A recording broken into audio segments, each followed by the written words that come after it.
Besh, may kukwento ako sa'yo. Dali! Sige, i-chismis mo na. May namit kasi akong GRP sa RPW and guess what? She's so sweet, kind and lovable. I can't believe na kami na ni Aaron. Hey! Kanina pa ako daldal ng daldal dito, parang others ka naman dyan. Tama ba ang narinig ko, Besh? You say Erin? Yes, something wrong with that? Let me tell you this. Naalin?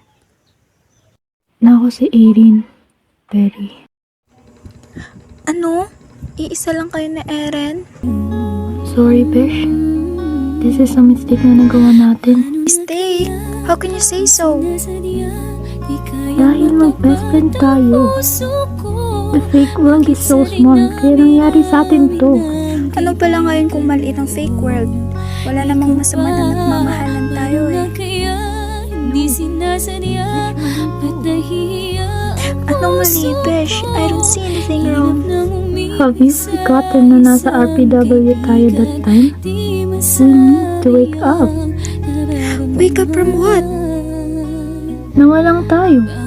Hanggang RPW lang tayo, Besh. Ha? Ganun lang yun kadali sa'yo, Besh? Hanggang fake world lang talaga tayo? Yes.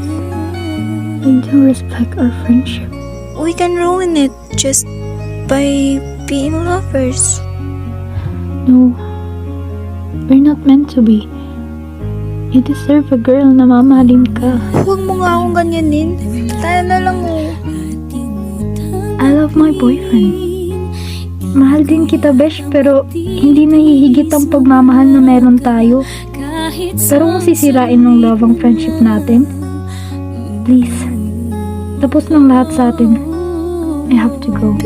Besh, teka. Walang ganyan.